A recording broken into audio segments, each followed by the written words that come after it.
If you want to become the best professional possible and be successful in your career, you need to follow what I'm going to tell you. Throughout my life, I've learned some things that I would have paid millions for someone to have told me when I was younger, and now I'm sharing it with you for free. So pay attention. Believe me, being the best doesn't happen by chance. It's a choice, and it starts with your mindset. Your mind is the engine of everything. When I say this, I mean that it controls what you do, how you react, and how far you can go. If you don't believe you can be the best, no one else will believe for you. Believe me, confidence comes from within. But there is an important point here. Believing is just the beginning. You need to show that you believe with your actions. Working more than everyone else is not a cliche, it's a lifestyle. When my colleagues were resting, I didn't see it as free time. I saw it as an opportunity to gain an advantage. Every minute you invest in yourself, whether training, studying, or improving something, is a minute that brings you closer to your goal. When I went to the field or the gym, it wasn't just to get tired, it was to challenge myself. Every workout was a competition with myself. I thought, today I need to be better than I was yesterday. That's the secret. And that doesn't stop at training. I always ask myself, did I do everything I could today? This question guides my decisions. It's not just about training hard, it's about taking care of every detail. I think, did I sleep well? Because without rest, my body won't perform. Did I eat what I needed? Because without the right nutrition, my performance drops. This attention to what seems small is what separates the good from the great. Success is not what you do every now and then. Success is what you do every day, in every choice, in every effort, even when no one is looking. That's what makes the difference. How to deal with pressure. Pressure is part of the game, it's part of life. No matter what you do, if you are striving to be the best, people will place expectations on you. I like that feeling. For me, pressure is a sign that I'm doing something important, something worthwhile. She motivates me because she reminds me that everyone is watching, expecting the best from me. And you know what? I want this. I want to show that I can overcome any challenge.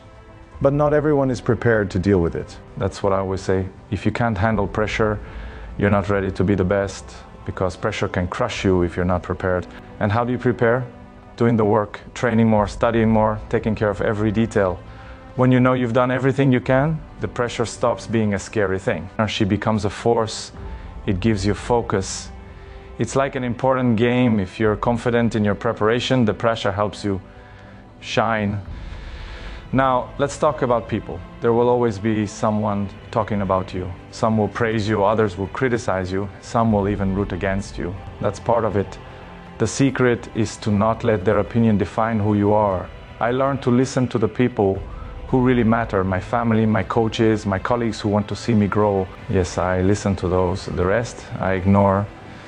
Because if you let yourself be carried away by criticism or too much praise, you lose control of yourself. In the end, what really matters is what you know about yourself. You know how hard you worked, how much you sacrificed, and no one can take that away from you. It doesn't matter what people say.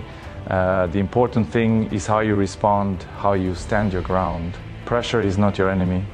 Your lack of preparation, yes, it could be. So use the pressure as a reminder of what you need to do to be the best. How to face failure. Failing is part of it. No matter how good you are, no matter how hard you work, at some point you will make a mistake, you will fall. This is inevitable. I've already lost important finals, I've missed penalties in decisive moments, I felt the weight of disappointing my teammates and even millions of fans. These things hurt, I'm not going to lie. But do you know what I learned? Failure is not the end, it is a lesson. It's an opportunity to grow. When I make a mistake, the first thing I do is look at what happened. I analyze everything. I ask myself what went wrong, what could I have done better. It's not about blaming myself, it's about understanding. Failure teaches you more than success because it forces you to be humble, to recognize your weaknesses and to improve. And there's another thing, the fear of making mistakes can paralyze you. If you play in fear of losing, if you work in fear of failure, you are already losing. I see the error as part of the path. There's no way to reach the top without tripping a few times. Every defeat I had, every mistake I made me stronger, more prepared. What separates the greats from the rest is how you react when you fall. Do you give up Or do you get up, face the challenge again, and prove that you are stronger? I learned that failure is like training. It's painful, it requires effort, but it's necessary. It shapes you, prepares you for moments of glory. So my advice is, don't be afraid to make mistakes. Making mistakes means that you are trying, that you are challenging yourself. And if you learn from every mistake, no one can stop you. Failure is just a step on the path to success. Use it to grow, to evolve, and one day you will realize that it was exactly what took you to the top. What to do when you feel the first taste of success. Success can be dangerous because it has a trap. It makes you feel like you've already gotten there, that you've already done enough. When I won my first prize, I felt this enormous joy, as if the whole world was recognizing my effort. But do you know what happened the next day? I looked at the trophy and thought, this can't be my limit. This is just the beginning. Because success, as incredible as it is just a moment. And what defines your career, your life, is not a moment, but consistency. I see a lot of players and people in other areas who, when they achieve something big, relax. They stop doing what got them there. This is the fatal error. For me, success is like a fire. If you don't keep feeding it, it goes out. And when you achieve a goal, the work doesn't end. It gets harder because now you have something to lose. Now more people are watching you, hoping you stay on top. What I did was the opposite of relaxing. When I won my first prize, I trained more, I tried harder.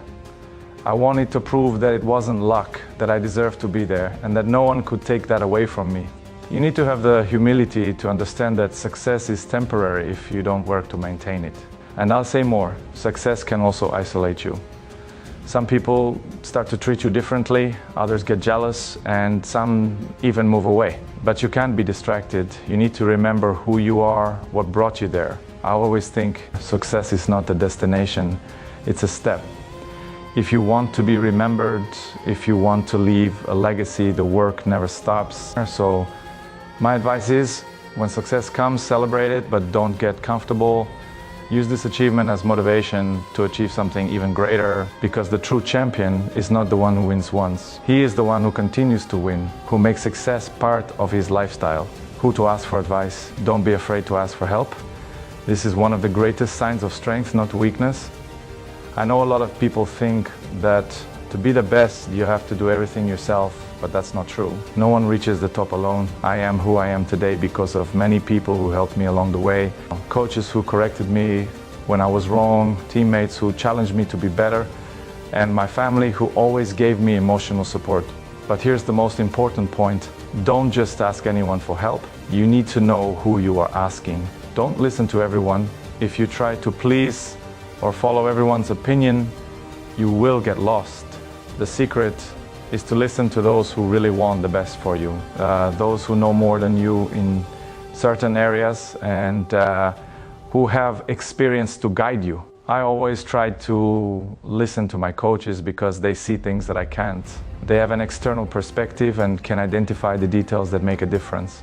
But even so, you need to filter. There are people who will try to help you, but without understanding what is best for you. It's not out of malice, but not everyone has the same knowledge or vision. And there's another group, people who don't want your success. These are the ones you should completely ignore. They are those who criticize just for the sake of criticizing, who try to bring you down because they can't climb up. I always say, listen to constructive criticism, but don't waste time with gratuitous negativity. I also really value my family's opinion. They don't understand football as much as my coaches, but they understand me, the person I am off the field. Sometimes a simple piece of advice from my mother or a brother makes all the difference because they speak from the heart and want my best interests above all. Asking for help is about knowing how to balance humility with wisdom. You need to be willing to learn from others, but without losing sight of who you are and where you want to go. In the end, the responsibility is yours. Listen, learn, but make your own decisions. This is how you grow and become the best. What to do when success arrives. When you achieve success, always remember who you are and where you came from. This is one of the biggest challenges for those who reach the top. Success has the power to change everything around you, how people see you, how they treat you, and sometimes even how you see yourself. But if you let your ego control you, everything you've achieved can disappear.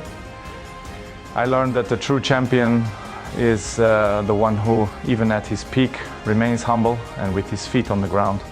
I've seen many people achieve success and lose it. They begin to think they know everything, that they no longer need to learn or listen to others. This is a dangerous mistake. Success can blind you, but I always remember what brought me here was hard work, focus, and the people who have been by my side since the beginning. If I forget that, I forget who I am. Success is not just about you. It is a powerful tool for you to do something greater. I always think, how can I use what I have achieved to inspire others? How can I help those in need? For me, that's what really matters. Having trophies, awards, money, all of this is great. But none of it is worth it if you don't use it to make a difference in people's lives. I think about the young people who look up to me as an example. I know that many come from humble families, just like me. I strive to show that with hard work and dedication, they too can achieve their dreams. Success is an opportunity to leave an impact, to leave a legacy. It's not just about what you get, but what you give. So my advice is, when success comes, celebrate it, but don't let it change who you are. Use success as a positive force, help your family, your community, inspire people. In the end, it's not about how many trophies you have on your shelf, but about how much you manage to transform the world around you. In the end, remember this, nothing comes easy. If you want to be the best, prepare to fall, to suffer, to be criticized, but never give up. Work in silence, show who you are with results, and never forget, have passion for what you do. If you love what you do, no sacrifice will be too heavy.